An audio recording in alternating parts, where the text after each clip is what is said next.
Gracia y paz, amados hermanos, en este día que el Señor nos regala para gozarnos en su presencia, continuando con el eslogan, más que un carpintero, y preparando nuestro corazón para la cena del Señor. Hoy 15 de marzo del 2023 nos corresponde tratar un tema cuyo título es La familia terrenal de Jesús. Anhelamos en el Señor que sea Él poniendo la sabiduría, el entendimiento, que sea Él el que ministra nuestras vidas y que sobre todas las cosas, que nuestro Padre eterno sea el que nos usa como instrumento de su labranza. Yo les invito, donde están mis hermanos y amigos edificados en la palabra, a que juntos podamos poner este tiempo en oración, a fin de que el Señor se manifieste en nuestras vidas. Amado y eterno Padre Celestial, tú que moras en las alturas en este día, venimos ante tu presencia, Señor, para que seas tú ilustrando nuestra mente y nuestro corazón, y a través de tu palabra podamos comprender la esencia de lo que significa la familia terrenal de Jesús, conforme a tu propósito y a tu palabra expuesta en el libro de Marcos capítulo 6 versículo 1 al 6, Señor. Padre, te pedimos que tú nos guíes y que cada palabra, cada pensamiento y cada dicho sea bajo la enseñanza del Espíritu tuyo, mi Señor. Te alabamos y te bendecimos en los méritos de Cristo Jesús. Amén y amén. Mis amigos y edificados en la palabra, y amados hermanos, la familia terrenal de Jesús, dentro del contexto bíblico, lo analizaremos viendo el libro de Marcos, capítulo 6, versículo 1 al 6, en donde la palabra nos enseña y nos dice: salió Jesús de allí y vino a su tierra, y le seguían sus discípulos, y llegando el día de reposo comenzó a enseñar en la sinagoga. Y muchos, oyéndole, se admiraban y decían: ¿De dónde tiene estas cosas? ¿Y qué sabiduría es esta que le es dada? ¿Y estos milagros por qué sus manos son hechos? ¿No es este el carpintero, hijo de María, hermano de Jacob, de José, de Judas y de Simón? ¿No están también aquí con nosotros sus hermanas? Y se escandalizaban de él. Mas Jesús les decía: no hay profeta sin honra, sino en su propia tierra, y entre sus parientes y en su casa. Y no pudo hacer allí ningún milagro, salvo que sanó a unos pocos enfermos, poniendo sobre ellos las manos. Y estaba asombrado de la incredulidad de ellos, y recorría las aldeas de alrededor enseñando. El desarrollo nos invita, mis amados hermanos, a que podamos reconocer que en su ciudad natal Jesús se enfrentó a una multitud que se preguntaba cómo fue que Él se volvió tan poderoso, tanto en palabras como en obras. Jesús de Nazaret, siendo un carpintero, Él volvió como un rabino, junto con un grupo de discípulos. No es difícil ver cómo los nazarenos se preguntaban: ¿qué le pasó a Jesús? ¿No es este el carpintero? Este no era un cumplido. Era una manera de señalar que Jesús no tenía ningún entrenamiento teológico formal. Él nunca fue discípulo formal de algún rabino, mucho menos de un rabino prominente. A través de los siglos, algunas personas han pensado que el empleo de Jesús como un carpintero de alguna manera desacreditaba su mensaje. Y hoy procuraremos, mis amados hermanos, examinar el ambiente en el que se crió y creció Jesús, y cómo aporta detalles muy interesantes acerca de su familia. Jesús llegó a formar parte del género humano cuando vino al mundo mediante una virgen llamada María. La Biblia indica que por obra del Espíritu Santo, Dios transfirió la vida celestial de Jesús a la matriz de esta mujer. En el libro de Lucas capítulo 1 versículo 30 al 35. Mas antes de recibir el anuncio de la milagrosa concepción de Jesús, María se había comprometido con José, quien por tanto llegaría a ser ese padre adoptivo de Jesús. Después del nacimiento de Jesús, José y María tuvieron más hijos, de modo que Jesús tuvo medios hermanos. Este hecho se desprende de la pregunta que plantearon los habitantes de Nazaret respecto a él. ¿No es este el hijo del carpintero? ¿No se llama su madre María? ¿Y los hermanos de él, Santiago, José, Simón y Judas? ¿Y sus hermanas no están con nosotros todas? Así lo vemos en el libro de Marcos, capítulo 6, versículo 3, y también en el libro de Mateo, capítulo 1, versículo 25. Mis amados hermanos, llegamos pues a la conclusión de que la familia inmediata de Jesús se componía de sus padres, 4 hermanos y por lo menos 2 hermanas. Sin embargo, algunas personas no creen que los hermanos y las hermanas de Jesús hayan sido hijos de José y María. Y el motivo por el cual no creen está visiblemente expuesto en la Nueva Enciclopedia Católica en 1913, en donde la Iglesia ha sostenido desde el comienzo que María fue siempre virgen. En vista de ello no puede haber duda de que María no tuvo hijos. La misma obra católica afirma que los términos hermano y hermana pueden hacer referencia a cualquier persona unida a un vínculo religioso o de otra índole. Debemos preguntarnos, ¿es así en realidad? Sin embargo, mis amados hermanos, algunos teólogos católicos mismos no concuerdan con la doctrina tradicional y sostienen que Jesús tuvo hermanos y hermanas carnales. Y uno de sus máximos representantes y exponentes, John P. Meyer, expresidente de la Asociación Americana de la Biblia Católica, escribió: en el Nuevo Testamento, cuando la palabra adelphos, hermanos, no se usa en sentido figurado o metafórico, sino para designar a algún tipo de relación físico-legal, significa exclusivamente hermano o medio hermano y nada más.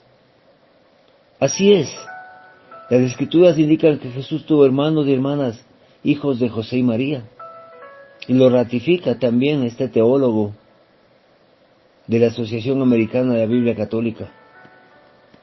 Aunque los evangelios, mis hermanos, manifiestan y mencionan que otros parientes de Jesús, es necesario centrarnos en sus familiares más cercanos y lo que podemos aprender de ellos. Es así que los parientes de Jesús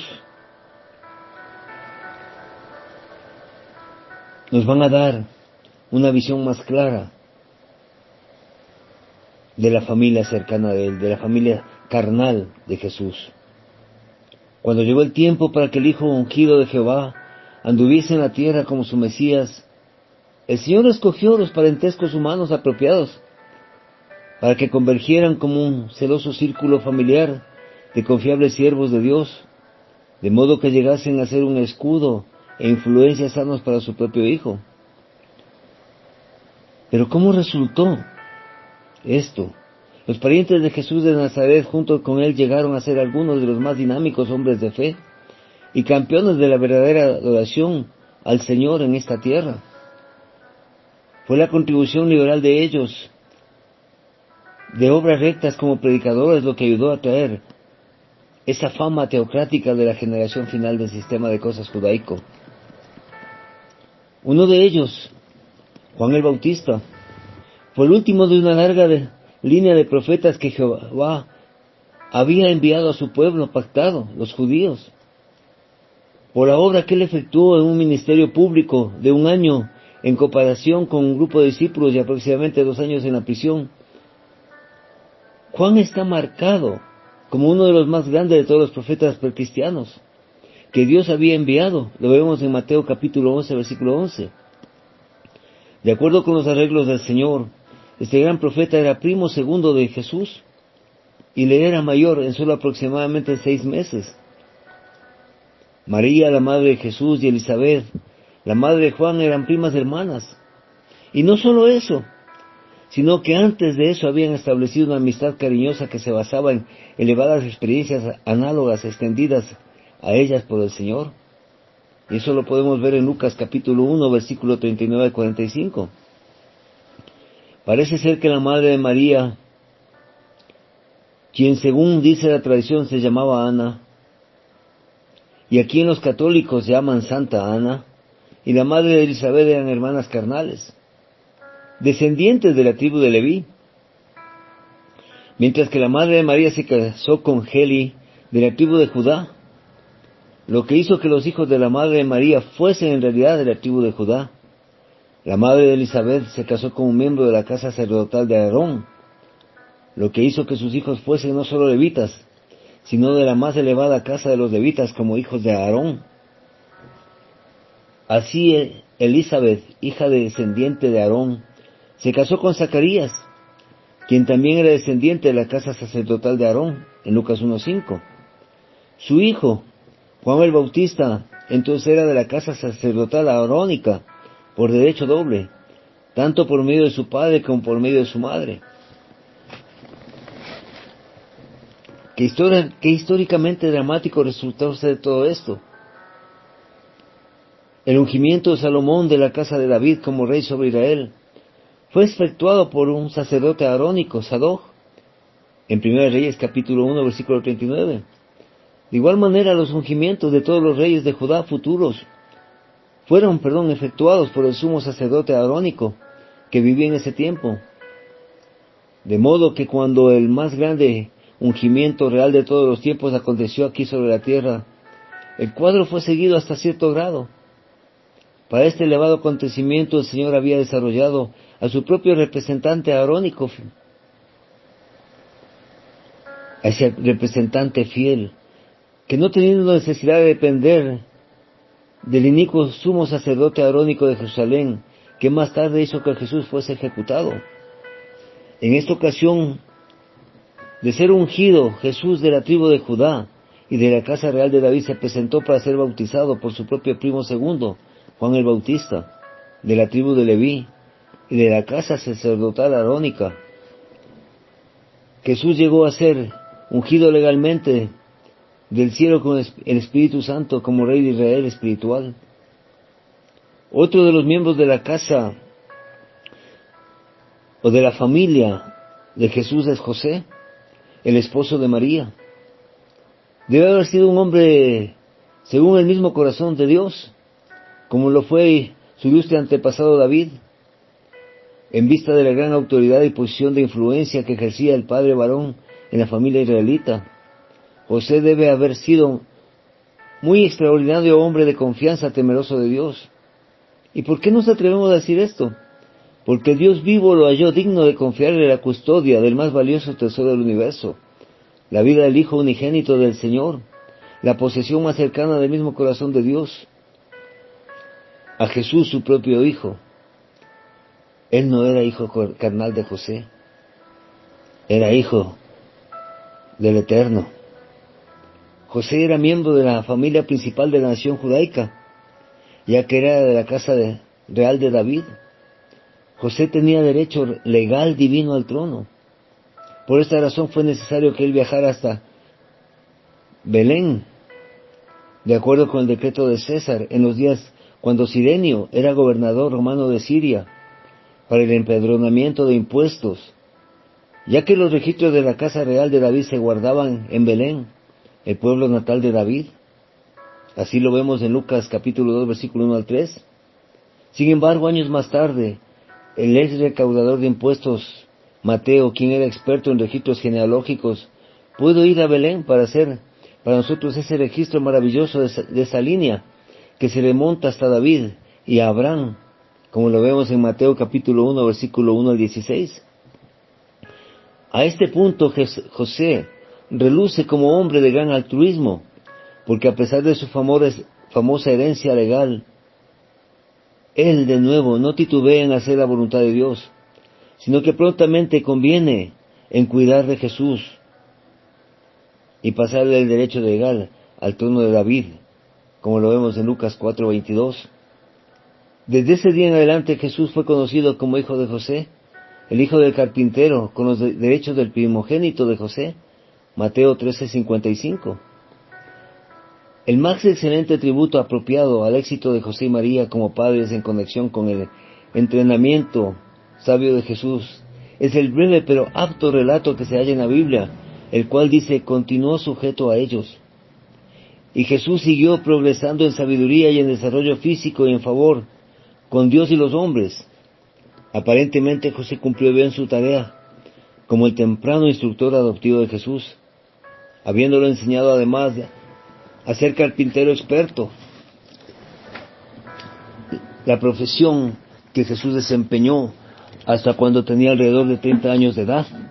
Así lo vemos en Lucas capítulo 2, versículos 51 y 52, y en Marcos 6:3, que es el texto base de esta reflexión.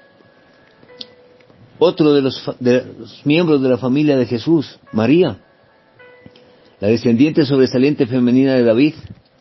María, hija de Heli, de la casa de David, habría causado regocijo al corazón del antiguo rey, si él hubiese vivido para verla desempeñar su alto privilegio de servicio teocrático. Las varias referencias a ellas en las Escrituras permiten que se pinte un cuadro de ella bastante interesante. Era virgen no solo física, sino espiritualmente, no siendo contaminada por la apostasía de sus días. Su conocimiento de las Escrituras hebreas era grande y su devoción por el Señor, el Eterno, era exclusiva y completa, puesto que era fuerte en cuanto a fe y conocimiento.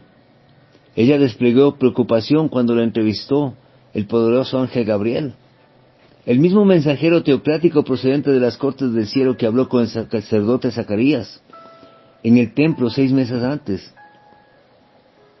Buenos días, altamente favorecida. Jehová está contigo, fue las palabras que el ángel Gabriel le dijo para iniciar esta reunión. María se perturbó grandemente en cuanto a qué sería el significado de esta forma peculiar de saludarla. Entonces se le informó que el Eterno deseaba usarle como madre humana para producir por medio del protector Espíritu Santo de Dios un hijo varón que sería llamado el Hijo del Altísimo, Emmanuel, Dios con nosotros. Y el Eterno, nuestro Dios, le dará el trono de David, su padre, y él será rey sobre la casa de Jacob para siempre, y no habrá fin de su reino. Qué exaltada oferta de servicio fue esta. Prontamente ella convino en la oferta como una extraordinaria mujer de fe. Así lo vemos en Lucas capítulo 1, versículo 26 al 38.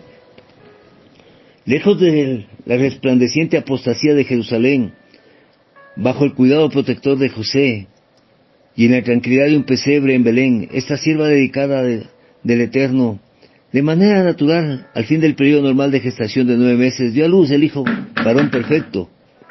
Él no fue encarnado como mitad espíritu y mitad hombre, sino que fue completamente carne humana en todo sentido.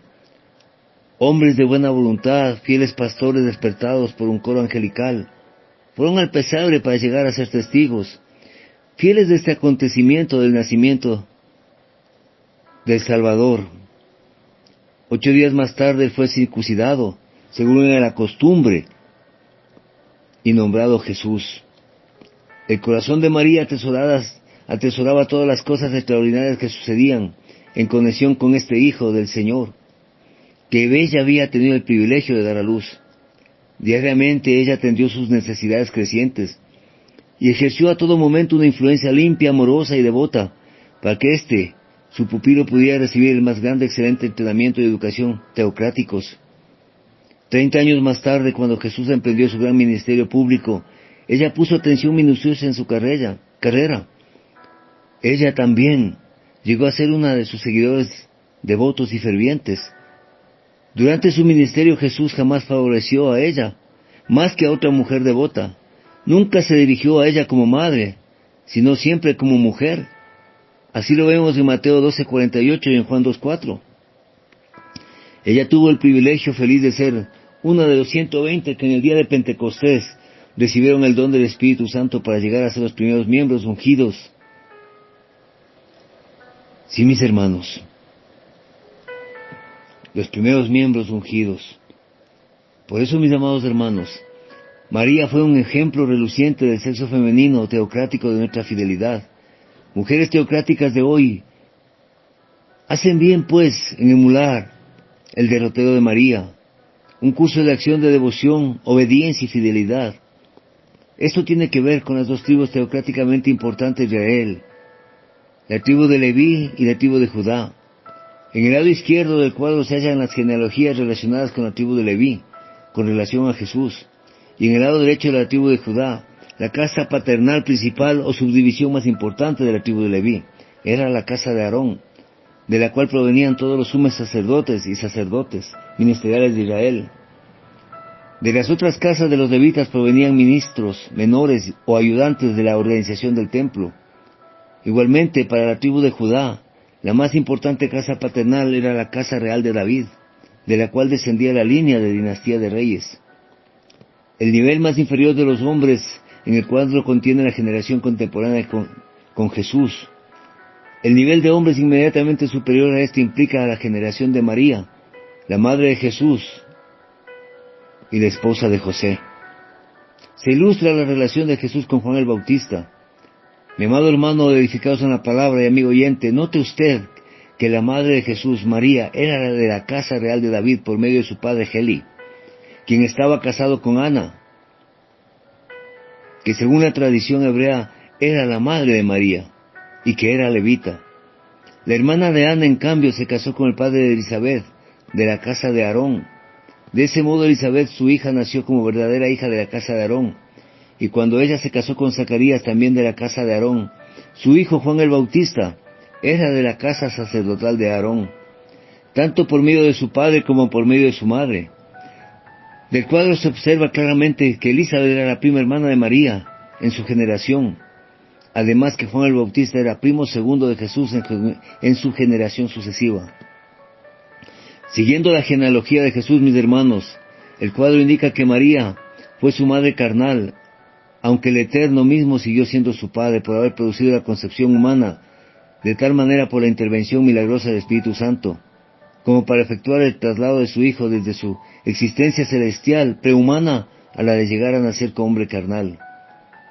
Esto hizo que Jesús pudiera ser llamado tanto el Hijo de Dios como el Hijo del Hombre, ya que el padre de María era Heli de la casa de David por Natán. El hijo de David, Jesús recibió un derecho natural al trono de David por medio de María. Sin embargo, como se mostró, mis amados hermanos, que José adoptó a Jesús legalmente como su hijo primogénito, Jesús de ese modo adquirió adicionalmente derecho legal al trono, porque Jacob, el padre de José, era descendiente real directo del rey David, por medio de Salomón y de todos los reyes reinantes de Judá. Otro de los miembros de la familia carnal de Jesús era Salomé, Santiago y Juan. Ahora esto nos trae hasta otra familia interesante, mis hermanos, que la parentela inmediata de Jesús, y estuvo asociada con él en el esparcimiento primitivo del cristianismo. Es la familia del maestro pescador Zebedeo de Galilea. Zebedeo se casó con Salomé de la casa de David, hermana natural de María, la madre de Jesús. Ellos tuvieron dos hijos, Santiago, a quien generalmente se menciona primero porque posiblemente haya sido el hijo mayor, y Juan. Estos dos hermanos eran por lo tanto de descendencia davídica, igual que Jesús. Esta relación hizo que Zebedeo y Salomé fuesen tíos de Jesús, y que sus hijos Santiago y Juan fuesen primos hermanos de Jesús. Algún tiempo después de encontrarse con Juan y Andrés en el río Jordán, Jesús visitó el lugar del negocio de pesca que pertenecía a su tío Zebedeo.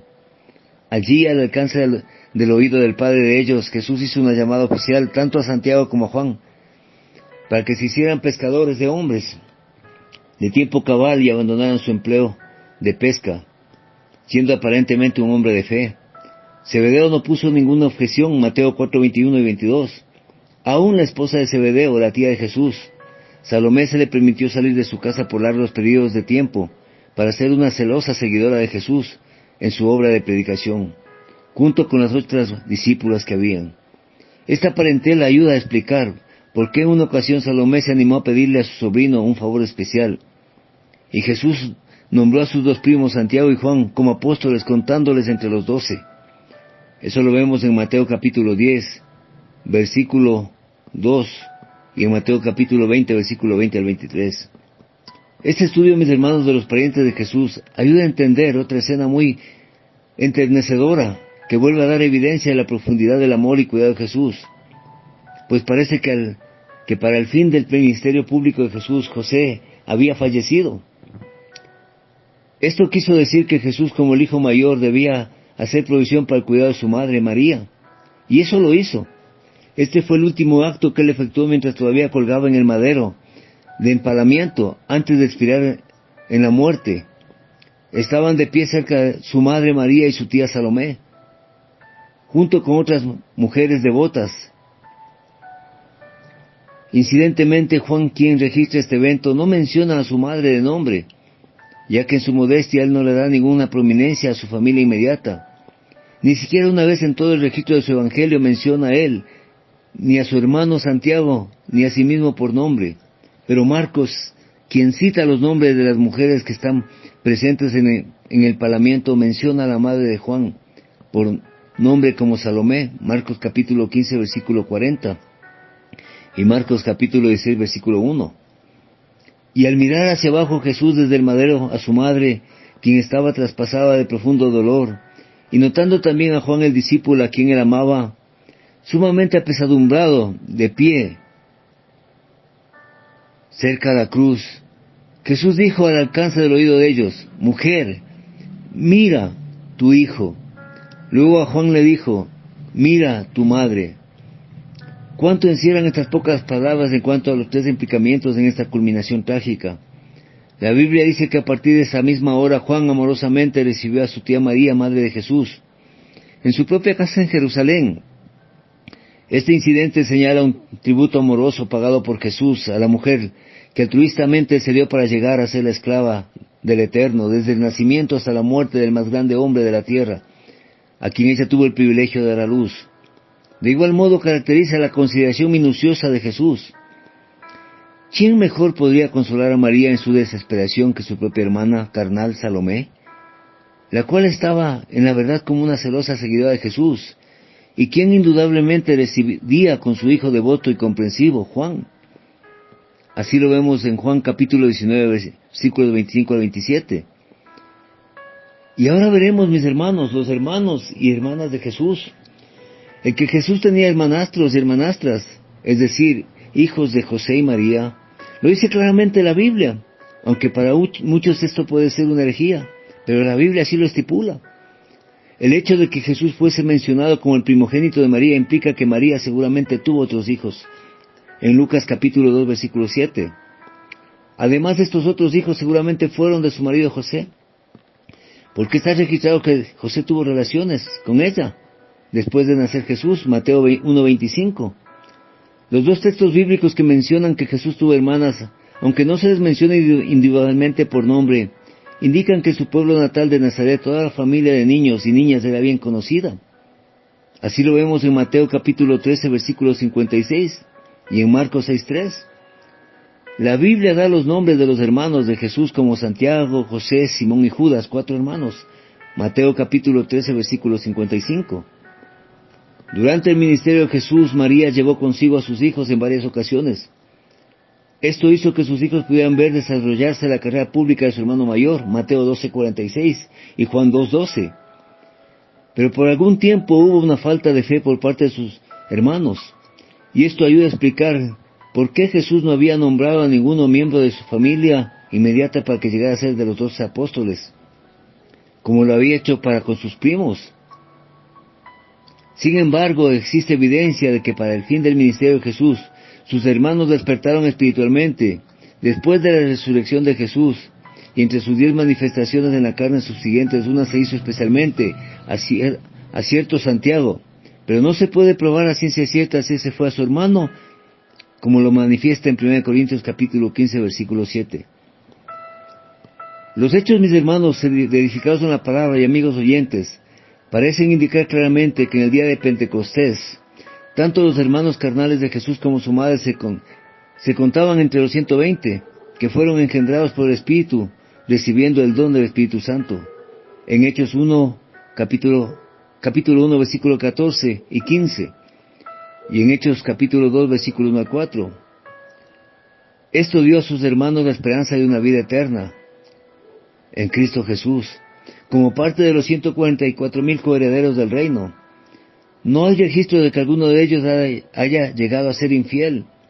De los 4 hermanos que quedaron, 2 llegaron a ser prominentes en la congregación primitiva. Santiago llegó a ser el siervo de congregación, de una congregación grande de Jerusalén. También sirvió como miembro sobresaliente del cuerpo gobernante que tenía su centro en Jerusalén. Eso lo vemos en Hechos capítulo 12, versículo 17, en Hechos 15, versículo 13 y en Hechos 21, versículo 18. Santiago también escribió por inspiración el libro de la Biblia que lleva su nombre, el libro de Santiago. El otro hermano tan prominente fue Judas, quien también fue un escritor inspirado en la Biblia. El libro de Judas lleva su nombre por haber escrito él. Ninguno de los 2 hombres jamás pidió privilegios especiales por motivo de haber sido hermanos de Jesús. Más bien humildemente se refieren a sí mismos como esclavos de Jesucristo, como lo vemos en Santiago 1.1 y en Judas 1.1. Por eso, mis amados hermanos, es necesario también analizar el texto base en su texto y en su contexto, en el libro de Marcos capítulo 1, versículo del 1 al 6, donde nos dice que Jesús salió de allí y vino a su tierra. Aunque no se dice específicamente a qué lugar fue Jesús, los versículos siguientes hacen evidente que se trata de Nazaret, el hogar de su infancia, donde él había trabajado como carpintero y en donde todavía vivía su familia. La cual fue el propósito de su visita a Nazaret. Tal vez deseaba pasar un tiempo con su madre y sus hermanos. Recordemos que un tiempo atrás ellos le habían visitado en Capernaum, preocupados por él, como lo dice en Marcos 3, 20 y 21, 31 y 35. O quizás estaba huyendo de la fama, en cuyo caso ya sabía que Nazaret era el sitio ideal, como finalmente veremos. Ya que ahí comenzó a enseñar en las sinagogas, y muchos oyéndole se admiraban. Marcos nos dice que Jesús iba acompañado por sus discípulos, es decir, iba como un rabino. Así que cuando llegó a la sinagoga le invitaron a tener la enseñanza de la palabra.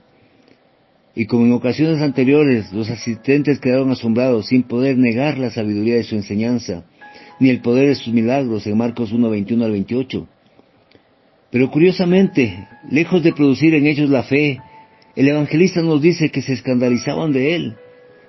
Por cuánta facilidad el hombre se vuelve irracional cuando se trata de la fe. Pero sus oportunidades se estaban acabando, ya que esta era la última vez en que encontramos a Jesús visitando una sinagoga. Había comenzado en ella la proclamación del Evangelio en Marcos 1.21, y fue allí en donde los fariseos le habían rechazado en Marcos 3.6. Ahora en Nazaret, sus paisanos serían quienes iban a generalizar este rechazo. Y muchos se preguntaban, ¿de dónde tiene estas cosas? La pregunta de los presentes era razonable. ¿Qué sabiduría es esta que le es dada? Y estos milagros que por sus manos son hechos. Sin duda, el Espíritu del Señor, el Espíritu Santo, estaba queriendo guiar sus mentes a descubrir la verdadera naturaleza de Jesús. Esta cuestión acerca de la verdadera identidad de Jesús fue lo que causó tanto revuelo entre la gente de Nazaret. Y es también la clave importante para continuar con el relato. En Marcos capítulo 6, versículo 14 al 15, la palabra dice que oyó el rey Herodes la fama de Jesús, porque su nombre se había hecho notorio, y dijo, Juan el Bautista ha resucitado de los muertos, y por eso actúa en él estos poderes. Otros decían es Elías, y otros decían es un profeta, algunos de los profetas. Pero la pregunta que debemos volver es la que la gente hace. ¿De dónde tiene estas cosas? Ninguno de ellos, a pesar de no creer en él, se atrevía a negar ni su sabiduría ni su poder. Pero este asunto requería alguna explicación, porque ni su sabiduría ni su poder eran normales. Querían saber de dónde venían, de dónde procedían. Ellos pensaban que los había tenido que recibir de alguna parte, pero ¿de dónde? Dedujeron rápidamente que no era algo que le había venido por medio de su familia, ya que ellos la conocían bien. Ellos conocían quién era el carpintero de Nazaret por mucho tiempo y a su familia que seguía viviendo allí. Era gente sencilla, como nosotros diríamos, del pueblo de toda la vida. Además sabían bien que Jesús no había salido de allí a estudiar con los grandes maestros de Jerusalén. Así que descartaron inmediatamente que este fuese el cauce de la sabiduría de Jesús. Otra opción que parecía ser razonable en vista del carácter de sus milagros y de su enseñanza sería que Dios estuviera actuando por medio de él, pero su incredulidad y la dureza de su corazón les llevó a descartar que este pudiera ser el origen sobrenatural de su ministerio. Así que la única opción que ellos decían era que quizás era el poder del enemigo el que reinaba en Jesús, en Marcos 3:22. Pero ¿por qué rechazaron tan rápidamente la idea de que Jesús obraba por el poder de Dios? Para ellos debió resultar inaceptable que Dios pudiera estar actuando usando medios tan débiles. Los judíos de Nazaret consideraban a Jesús como un hombre igual a ellos, cuya familia vivía entre ellos, y al fin y al cabo no era más que el carpintero del pueblo. Sin embargo, este ha sido siempre el proceder de Dios. Lo vil del mundo y lo menospreciado escogió Dios. 1 Corintios 1:27-28. Y por eso se preguntan, ¿no es este el carpintero? Con un aspecto despectivo. No deja de admirarnos que el Señor de la gloria se hiciese hombre y viviera como uno de nosotros. No eligió un palacio, sino un sencillo taller de carpintería. Es increíble que el mismo que hizo el cielo y la tierra con todo lo que en ellos hay, el unigénito Hijo de Dios, tomara la forma de siervo y comiera el pan con el sudor de su frente como un obrero más. Como bien dice el apóstol Pablo en 2 Corintios capítulo 8, versículo 9, porque ya conocéis la gracia de nuestro Señor Jesucristo, que por amor a vosotros se hizo pobre siendo rico, para que vosotros con su pobreza fueseis enriquecidos. Sin embargo, mis amados hermanos edificados en la palabra, aunque para nosotros los cristianos el hecho de que Jesús fuera el carpintero de Nazaret es un fuerte motivo de adoración, por el contrario, en la forma en que los judíos de Nazaret lo decían, había mucho menosprecio escondido en sus palabras. Ellos le tomaban más que un carpintero. Sus razonamientos serían más o menos, si es igual a nosotros. Quizás en su mente pensaban y cavilaban, ¿y quién se ha creído si salió de este pueblo? De todo esto podemos aprender diferentes lecciones, mis amados hermanos. Las circunstancias de su nacimiento, su fortuna, no tienen nada que ver con el valor de una persona. Jesús había nacido en una familia humilde y era carpintero, pero sin embargo era el Hijo de Dios. Debemos estar en guardia para no caer, mis hermanos, en la tentación de valorar a las personas por las circunstancias externas. Con cuánta facilidad nos acostumbramos a recibir las bendiciones de la gracia de Dios y dejamos de valorarlas. Nazaret fue el pueblo más privilegiado del mundo, pues allí había pasado gran parte de su vida el Hijo de Dios. Sin embargo, se acostumbraron tanto a su presencia que no llegaron a valorarlo, e incluso lo despreciaron hasta el punto de querer acabar con él. Y muchos de nosotros, sin darnos cuenta, podemos caer en este estatus. Acostumbrarnos tanto a la presencia del Señor en nuestras vidas, que no le damos la valía y la importancia que se requiere. Otra de las frases que se utiliza en estos versículos de estudio es Hijo de María. Es extraño que se refieran a Jesús de esta manera, cuando lo normal habría sido mencionar a su padre José. Este detalle puede indicar que José había muerto hace tiempo, pero puede ser también que la gente de Nazaret estuviera haciendo una alusión al carácter ilegítimo de su nacimiento con el fin de insultarlo, como lo vemos en Juan capítulo 8, versículo 41. No hay profeta sin honra sino en su propia tierra. Como lo hemos señalado, el pueblo judío lo estaba menospreciando. Para ellos simplemente era un carpintero de Nazaret y nadie más. Esta táctica del enemigo es bien conocida. Este fue el contexto en el que Jesús hizo esta afirmación: no hay profeta sin honra sino en su propia tierra y entre sus parientes y en su casa. Notemos que él hace una clara vindicación de que es profeta, uno que habla de parte de Dios, aunque por supuesto era mucho más que eso. También advierte a todo aquel que quiera ser fiel testigo suyo, que los peores críticos los encontrará entre los suyos, en su ámbito familiar. y de aquellos con los que ha crecido juntamente.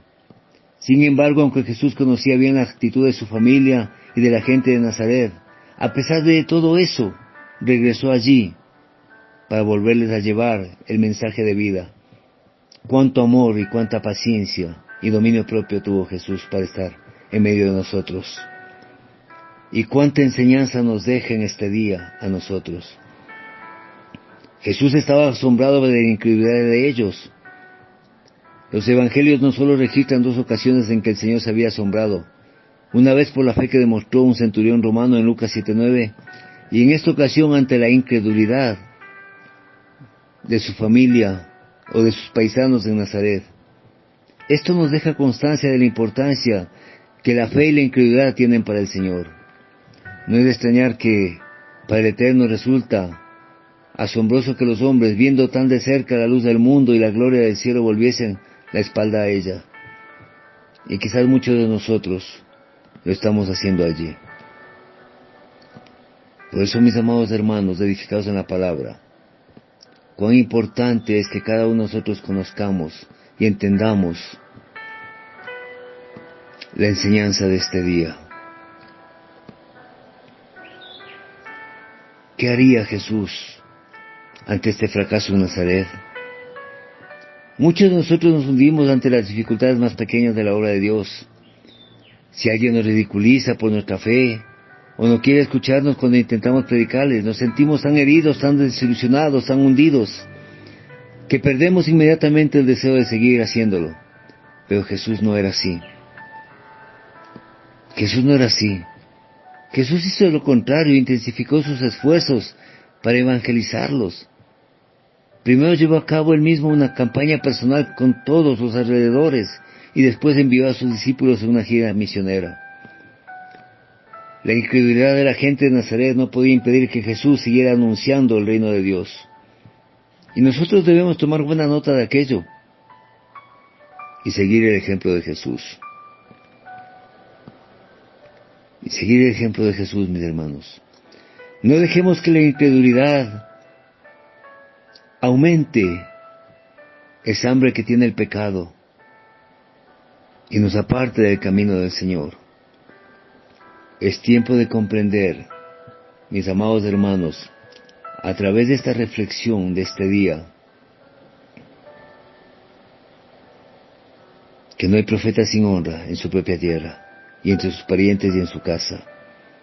Sin embargo, eso dista mucho que tengamos que dejar de compartir el Evangelio, como lo hizo Jesús en su ciudad natal, frente a esa multitud que dudaba de la divinidad del Cristo. Que el Señor sea bendiciendo su santa palabra, mis amados hermanos, porque esto es para la honra, honor y gloria de Jehová de los ejércitos. Desde Quito, Ecuador, de la Iglesia de Dios, 7º día, su hermano en Cristo, Edwin Balseca Jaramillo. Paz a vosotros, amados hermanos y amigos oyentes de estas reflexiones. Que el Señor les guíe con sabiduría su camino. A la distancia, un fuerte abrazo.